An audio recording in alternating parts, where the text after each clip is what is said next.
Hey, it's Anther from the future here, and this is a pre-video warning that this PoB includes custom configs that are not going to be required once PoB is updated. So for example, I have custom configs here for the buffs to Sunder, the buffs to Earthbreaker support, Dawnstrider boots themselves, Flesh and Stone, and Blood and Sand. I have everything in Sand stance, so it doesn't mess anything up. So once PoB is updated, you can remove basically everything below Sunder buff. Everything above this can stay because those have never worked in PoB. So Sunder buff, you can delete everything once PoB is fully updated.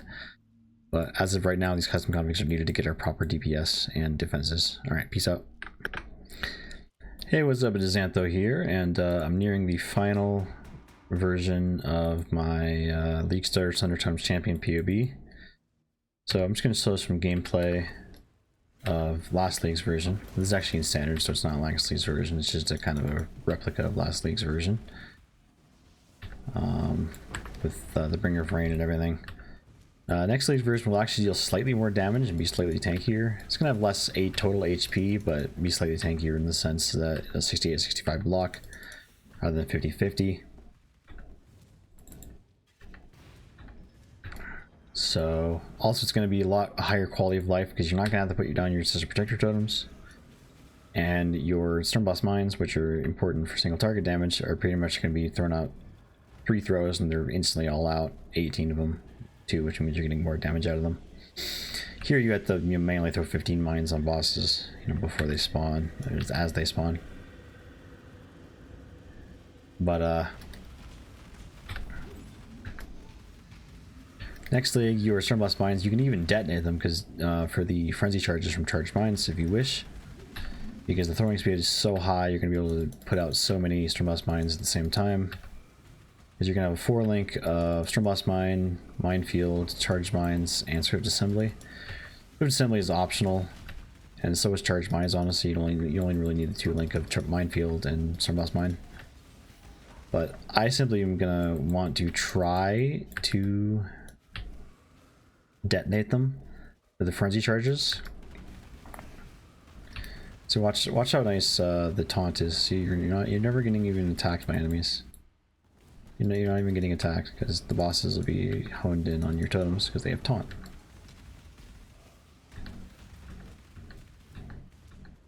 That does not work against pinnacles though, or like big bosses like Aziri. She will still attack you. However, the effects of taunt from champion, for example, 20% less damage taken, still works.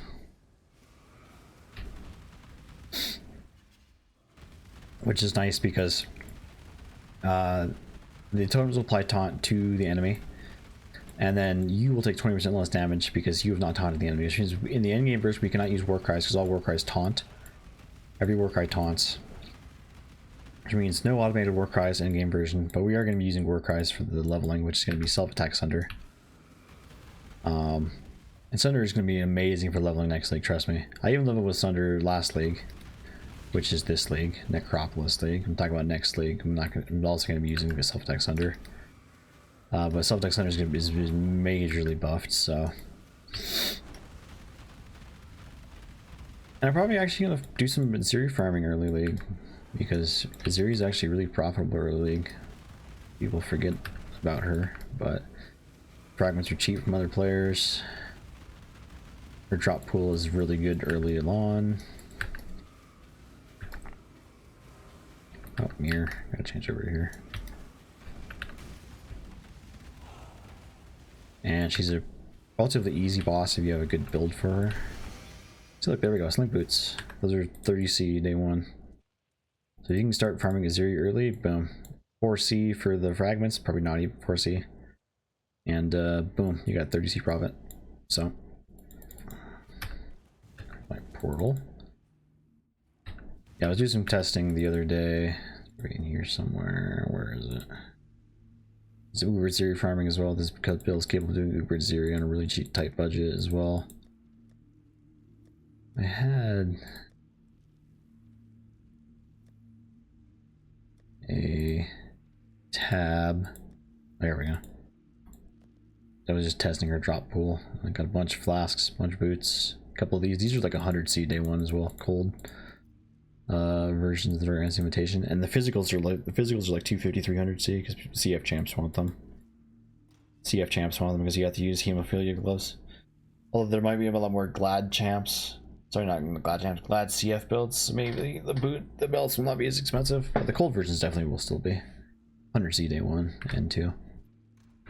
So let's swap on over to the PoB. We're now going right side over here instead of left side, although early we're still going left side. At least over here. Then we're swapping over here, and then we're going to path up and around afterward, though, because we're probably going to path directly up here for the technique. But early on, it's going to be Spectral Throw with added fire, chance to poison, volley. Not in 4-link, you're going to use volley for clear and chance to poison for single target. Spectral Throw is just a really good skill.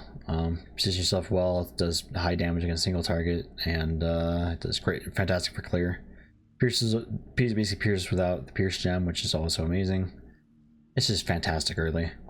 War Banner you're not actually really going to use because it doesn't work for Spectral Throw in 3.25. It's only for melee hits, but you're going to want to keep it just so you can get it before level 12 when you swap over to Sunder.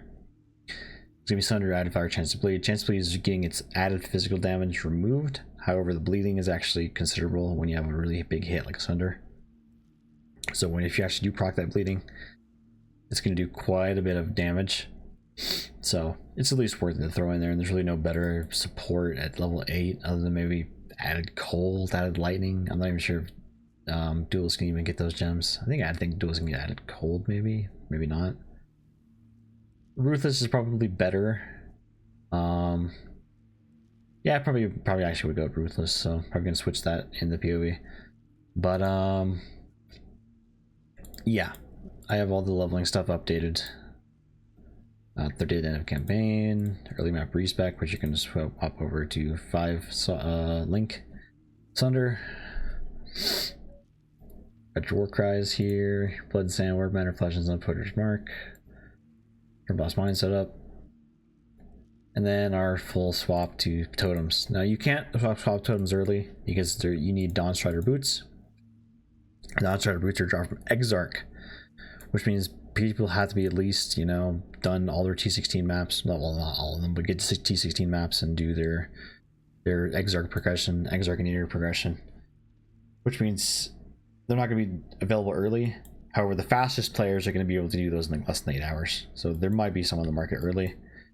And let's be real here, nobody's really going to be buying Dawn Strider boots, so they're going to be cheap because it's so niche. It's so niche. The only source of Earthbreaker, yes. The only source of melee totems in the game now. However, they have Ancestral Bond on them, so people can't use them for utility. You have to pretty much be a pure melee totems character, which there's not going to be a lot of those next league. Trust me, there's not going to be a lot of us. So they're probably going to be extremely cheap, and it's also a 65% drop chance from Exarch. 65% drop chance from Exarch, which means they are extremely common. Like, I'm talking incredibly common. So common that people might actually even vendor them. Which actually would be bad because we won't be able to buy them. But no, people will sell them early, trust me. And probably like 8 hours in the league, you're probably going to be able to get them. So if you're like a slow leveler that only gets maps in like 8 hours, boom, you're already good. You're already good to swap over when you get to maps. If you're a bit of a quicker leveler like me, like I'm not super fast, but I usually get to maps in like 5 hours to league start. Then you're pretty much gonna be running Sunder for the first couple hours of maps. Just self-attack Sunder, which is fine because self-attack Sunder is gonna be freaking broken. So I have all the leveling trees updated. You're gonna go, you know, Admonisher here for the Warcry stuff.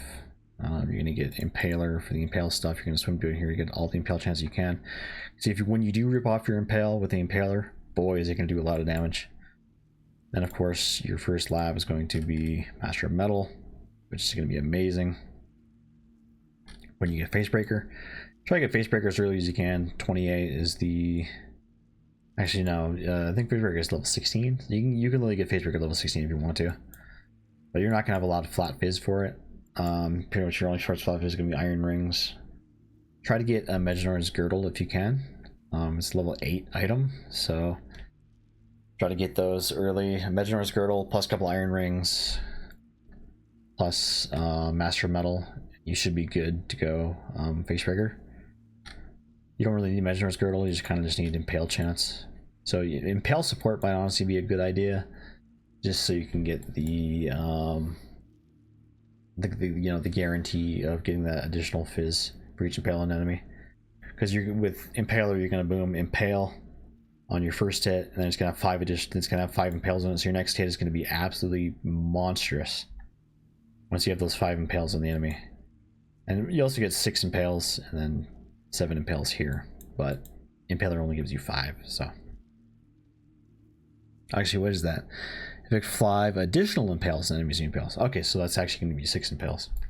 So with Champion, you're going to get, you know, like 36 to 72 added physical, which with Facebreaker is just insane damage. So I might honestly do that. Swap over on the leveling to an Impale setup.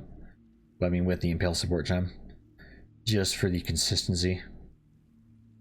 You pretty much can get close to 100% Impale chance just from the tree. Because this is like, let's see, 5, 15, 25, 40, 50, 65% chance. These two wheels, 65% chance. And then with the Impaled gem, that would give you 100% chance. So that's probably what I'm actually going to do. I'm just going to swap over the Impale gem. So we'll do that, and the PoB will reflect that. So I'm theory crafting right in front of your eyes. So excuse me. What else is there to talk about? There's not a ton to talk about here other than the fact that Fortitude has been moved. You only get 15 fortification, which kind of sucks, but we're getting 68, 65 block.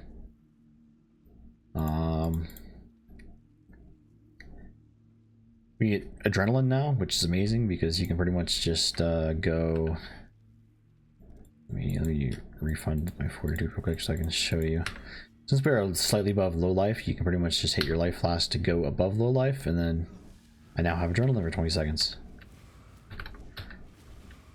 And with your shield charge, and also this shield charge does not even have faster attacks on it.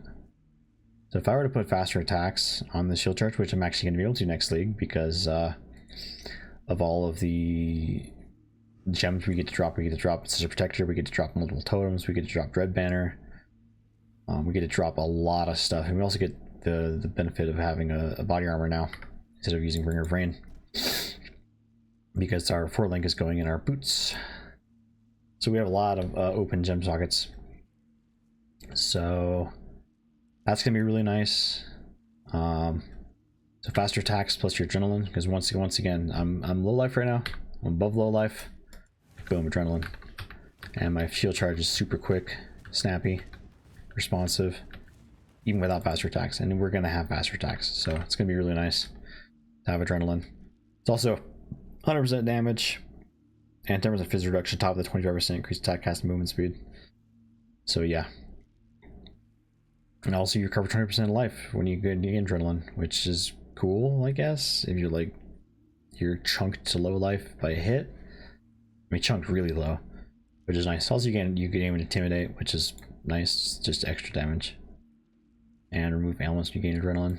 Not really that important because we're just gonna be proccing every 20 seconds. You can't gain Adrenaline when you already have Adrenaline, so you can't usually proc that when you really want to.